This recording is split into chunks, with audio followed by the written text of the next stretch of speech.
If I give you a pen and ask you to sell me this pen, how would you sell me this pen? This is one of the interview questions I usually ask when we're looking to hire salespeople for my company. Their answer usually speaks volumes about their previous training, their understanding of the sales steps and process, and how well they'll do if hired. This is usually my favorite question when a sales rep brags about what a good closer they are. So I pull out a pen and hand it to them and tell them to sell me this pen, and off they go. A whopping 8 out of 10 salespeople always give the same answer. They start pitching. The pen is this and the pen is that. It's a great pen. It has a comfortable grip, a nice cap. It has a guarantee. They're trying to logically sell me on the features and benefits of this pen. And some can ramble on for 5 minutes or more. The other 2 out of 10 will actually ask questions to see how bad I need a pen. Try to probe an urgency or try to find out my hot buttons. And they'll ask me questions like this. How often do you use a pen? What purpose would a pen serve you? What quantity do you usually order them in? Where are you buying them from now? And besides yourself, who else is involved in the buying decision? That's a huge difference, right?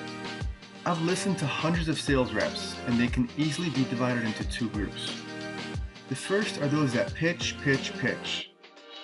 And then there are those that take their time to understand their prospect and their buying motives. What most salespeople get confused is that people don't buy because of logic. They buy based on emotion, and they justify it with logic.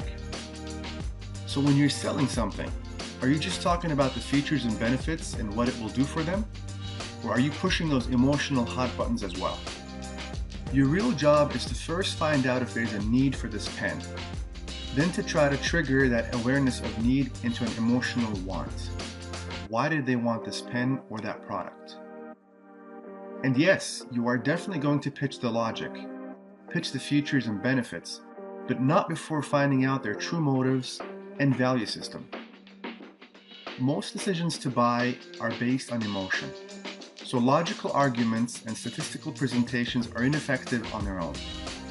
Remember, people pay $400 for a pen when they could buy a generic brand for $2 to $3. Your prospect will justify spending 10 times, 100 times more money only when the perceived value of the pen or the product is greater than the value of their money.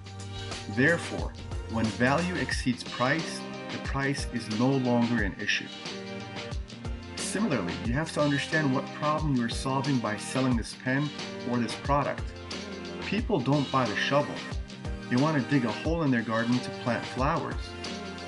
Similarly, people don't want a $400 pen because it's a pretty pen that has a nice grip, but because it makes them feel important or look prestigious. Then, in the end, you have to tie it all together. People want to hear validation. They want a story when buying a product. They want to hear how you got started, why you're so passionate about what you do.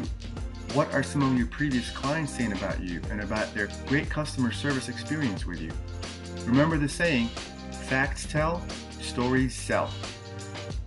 In summary, selling is convincing the prospect that they need or desire the product you have for them to buy. It is creating a want that did not exist before, or finding a new way to prefer your product over your competition. Selling is displaying a product or service in a way that triggers and satisfies the customer's motivations. And to accomplish that, you must complete each step of the selling process thoroughly. So which category do you belong to? When you speak to a prospect for the first time, how much of your sales process is focused on describing and pitching your product or service as opposed to questioning and probing your buyer's motives and hot buttons? In the upcoming videos, we will discuss all the essential sales steps needed for closing every sale successfully.